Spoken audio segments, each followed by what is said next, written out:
तिथे चेंडूला अडवण्यात आला. चांगला कॉम्बिनेशन या दोन्ही क्षेत्ररक्षकांच्या माध्यमातून आपल्याला पाहायला मिळाला आणि या चेंडूवरती धावा मिळाल्या 3. धावफलक पोचलाय जाऊन 13 या अंकावरती. पहिल्या षटकाच्या अंती कोणती विकेट न गमवता चांगली सरशी बाजू म्हणता येईल. एकीकडे अंजप संघ देखील अक्षयला शाबासकी देत असेल, कारण अक्षयने देखील चांगली गोलंदाजी केली. एकच मोठा फटका वगळला तर तो देखील थोडासा क्षेत्ररक्षणामध्ये फंबल झाला, त्या कारणास्तव चौकार पाहायला मिळाला. त्यानंतर एक फुलटच चेंडू होता, त्याच्यावरती नो घोषित झाला आणि त्यानंतर फ्रीटच्या चेंडूवरती तितकासा मोठा फटका देखील अक्षयने खेचून दिला नाहीये. ही चांगली जमेची बाजू आपल्याला अंजप संघाकडून पाहायला मिळते. आता गोलंदाजी मार्क करते अविनाश. गोलंदाजी मार्क करते आपण पाहतो अविनाशला.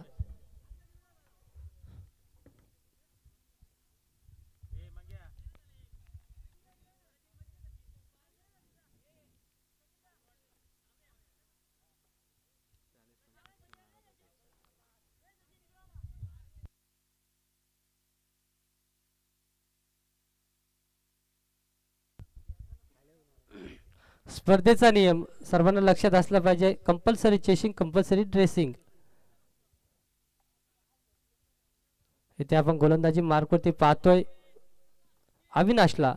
समोर असेल अनिल, ज्याने शेवटचा चेंडू खेळला त्याच्यावरती चांगला गॅप सिलेक्शन आपल्याला पाहायला मिळाला होता आणि त्याच्यावरती चांगलं क्षेत्ररक्षण देखील आपल्याला पाहायला मिळाला अंजप बीज संघाकडून. तिथे चेंडूला अडवण्यात यश आलं. 1 धाव संघासाठी वाचवली गेली आणि धावफलक 13 या अंकावरती पाहायला मिळतोय. आता दुसऱ्या षटकाला सुरुवात होईल. पॉवर प्लेचं जे बंधन होतं ते हटवण्यात आले. आता पॉवर प्लेच्या सर्कलच्या बाहेर आपल्याला किती 5 क्षेत्ररक्षक पाहायला मिळतील.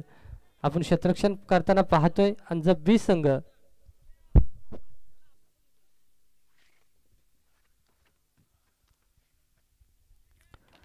स्क्वेअर लेग रिजन मध्ये एक आपण क्षेत्ररक्षण पाहतोय तर मिड विकेट आणि मिडॉनचा जो क्षेत्ररक्षक आहे थोडासा फाईन ठेवलाय. असे क्षेत्ररक्षणाची व्यूह रचना आपल्याला पाहायला मिळते. आता पॉईंट क्षेत्रामध्ये चेंडूला ढकलला आहे, तिथे एक हाताने चेंडूला अडवण्याचा प्रयत्न, यशस्वी प्रयत्न पाहायला मिळाला. खराब फेकी झाली होती, माफी असेल, फेकी चांगली झाली होती परंतु त्याला तेवढी कलेक्ट करता आली नाहीये. त्या कारणास्तव इथे पुनश्च 1 धाव एक्स्ट्राच्या स्वरूपात आपल्याला पाहायला मिळाली. या चेंडूवरती धावा मिळाल्या 2 दुसऱ्या चेंडूच्या वरती आणि धावफलक जाऊन पोहोचलाय 15 या अंकावरती.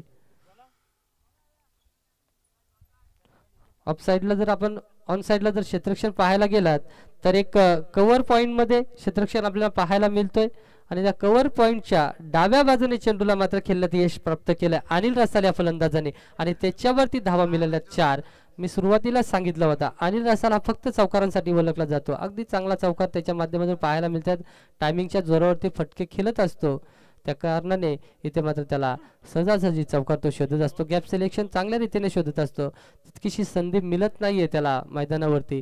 परंतु आज निलेश रसाल उशिराने आले, त्यात हर्षल नाहीये, त्या कारणास्तव इथे मात्र त्याला आज सलामीची भूमिका पार पाडायला मिळाली आणि ती चांगल्या रीतीने पार पडत असताना संघाची धावसंख्या चांगल्या रीतीने पुढे नेण्याचं काम मात्र स्वतःच्या खांद्यावरती घेतले आणि ती चोखपणे पार पडत असताना अनिल रसाल आपल्याला पाहायला मिळतोय.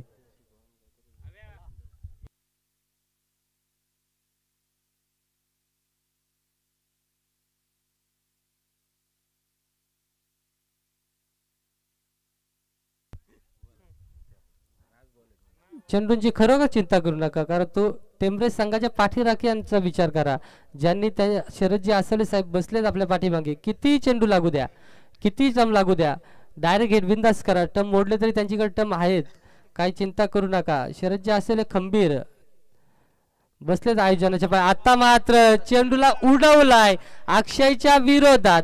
इथे मात्र मिड विकेटच्या डोक्यावरून आता सुदाम धुले, निलेश रसाल थोडीशी प्रशंसा करत असताना थोडंसं हास्य देखील त्यांच्या चेहऱ्यावरती पाहायला मिळत आहे. आणि दरम्यान आपण पाहतोय जितेश देखील इथे उपस्थित झालाय आणि अनिलची खेळी पाहून खरोखर खुश झालेत. अगदी संघासाठी कधी कुठेही टाका त्याला, तो त्याची कामगिरी बजावत असतो अनिल रसाल. आणि पंच वैभवला आपण पाहतोय, वैभव देखील खुश झाला हा षटकार पाहून. आता मात्र थोडासा काहीतरी एक्स्ट्रा करण्याचा प्रयत्न झाला होता, तिथे पुन्हा चुकी आपल्याला पाहायला मिळाली. एक्स्ट्राच्या स्वरूपात पुन्हा धाव दिली जाते. अंजप संघ कुठेतरी चुकांवरती चुका करताना पाहायला मिळतोय. गरज नव्हती या डायरेक्ट हिटची आणि तिथे प्रयत्न झाला, त्याच्यावरती पुन्हा धाव घेतली. प्रयत्न होता अनिल रसालचा का पुन्हा स्ट्राईकला मी जावा आणि तो प्रयत्न सक्सेसफुल देखील झालाय आणि पुन्हा आपल्याला स्ट्राईकवरती पाहायला मिळेल.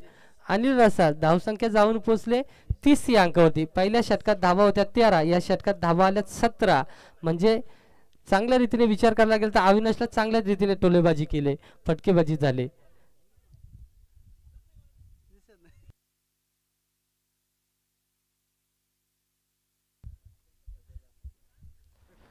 धोत्रे ब्रदर्स संघाचा संघनायक स्वतः पाणी घेऊन काहीतरी थोडासा कानमंत्र देण्यासाठी ग्राउंडमध्ये आपल्याला पाहायला मिळतोय.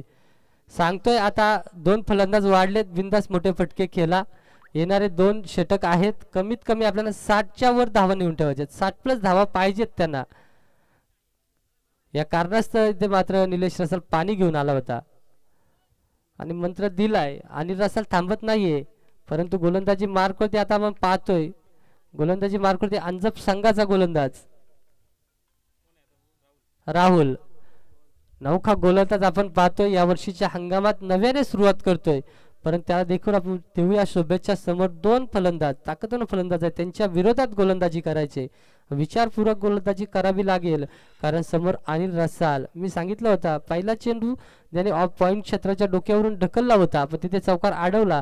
त्यानंतर पुन्हा पॉईंट क्षेत्रामध्ये चेंडूला ट्रॅव्हल केला, तिथे चौकार मिळाला. लगेच स्क्वेअर लेग रिजन मध्ये फटका खेळला, तिथे देखील चौकार मिळाला. नंतर समोरचा चेंडू होता ओव्हरपिच चेंडू, त्याच्यावरती मोठा प्रहार, त्याच्यावरती धावा मिळाल्या 6. अशी चांगली खेळी करताना पाहायला मिळाला. अनिल फुलटॉस प्रतिचा चेंडू, त्याच्यावरती हल्ला चढवलाय. क्षेत्ररक्षक तैनात आहे, पण बनल दर्शक, चेंडू जाईल निघून आणि तिथे येईल चौकार.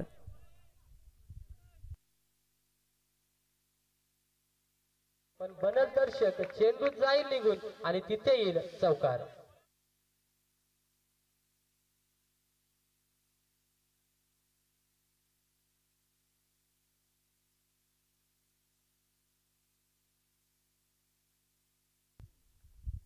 राहुलच्या विरोधात पहिलाच हल्ला. सांगितलं आता विचार करून गोलंदाजी करावी लागेल, कारण अनिल या वर्षीच्या पूर्ण हंगामात फॉर्म मध्ये, परंतु संधी मिळत नव्हती. आज संधी मिळाली, संधीचं सोनं केलंय. म्हणजेच आज रात्रीच्या टुर्नामेंट मध्ये जर अशी फलंदाजी झाली तर आज पूर्ण टीम असेल धोत्रे ब्रदर्स 11ची. अरे आणि याच्यानंतर पुन्हा चांगला फटका, क्षेत्ररक्षक तैनात, झेल सोडले अनिल रसालचा आणि पुन्हा तिथे धावा मिळतील 2 आणि 2 धावेवरती समाधान मानावं लागत.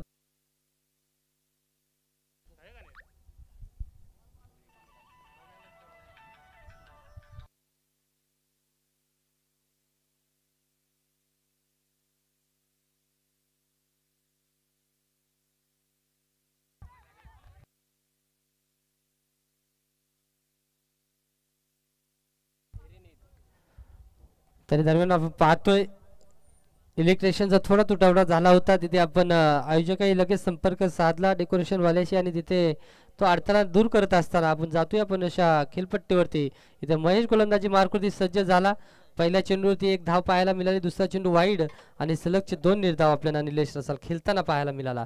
इथे मात्र तिसरा चेंडू महेश या गोलंदाजाचा, त्याच्यावरती मात्र दांडी गुल केले फलंदाज निलेश रसालची. धावसंख्या जाऊन पोचले 45 या अंकावरती. सुरुवातीच्या 2-3 षटकांमध्ये आपण जर विचार करायला गेला तर चांगल्या धावा होत्या. एक षटकार देखील निलेश रसालच्या फलीतून आपल्याला पाहायला मिळाला, पण त्यानंतर अगदी निर्धाव चेंडू पाहायला मिळाले. त्या कारणास्तव धावफलक मात्र थोडासा स्थिर झालाय आणि धावसंख्या जाऊन पोचले 45 या अंकावरती.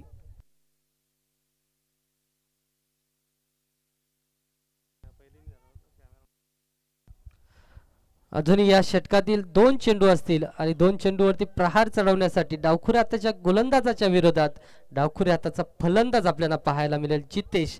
जितेशचा विचार करायला गेला तर यावर्षीच्या हंगामामध्ये अगदी फलंदाजी देखील होते, परंतु गोलंदाजी लाजवाब गोलंदाजी त्याच्या माध्यमातून आपल्याला पाहायला मिळते.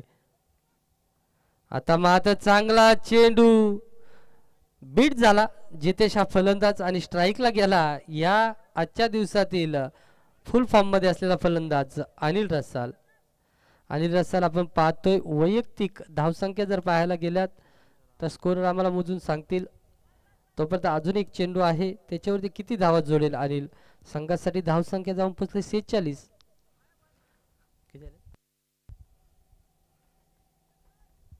28 धावांवरती खेळतोय अनिल रसाल ना. आता पुन्हा चांगला फटका लेग साईडच्या दिशेने, तिथे एक धाव पूर्ण. दुसरीचा प्रयत्न झाला, दुसरीच्या प्रयत्न आणि ती दुसरी देखील पूर्ण केली आणि इथे धाबाच्या स्वरूपात विकेट मात्र मिळते अंजप संघाला. आणि धावसंख्या आपण पाहतोय 48 या अंकावरती, म्हणजे येणारे 24 चेंडू आणि 49 ची गरज असेल ते अंजप बी संघाला. आणि दरम्यान कॅमेरामॅनला मी विनंती करेल टॉस बॉक्स कव्हर करायचंय. आपण जाऊया सत्कार समारंभाकडे, जिथे आपले या विभागातील उद्योजक सोपानजी शरदजी आसावले साहेब उपस्थित झाले. त्यांना विनंती करेल टॉस बॉक्स मध्ये यायचे आणि आमच्याकडून जो छोटासा सत्कार आहे तो स्वीकारायचा आहे.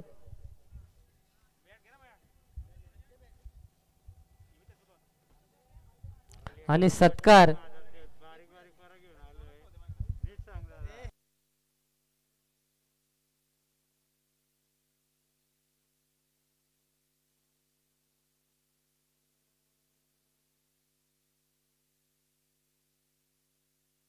तरी शरदजी आसवलेंना विनंती करेल टॉस बॉक्स मध्ये यायचे. आणि मी विनंती करेल प्रथमेश जाधवला का आपल्या इथे मात्र शरदजी आसवले साहेबांचा सन्मान करायचा आहे.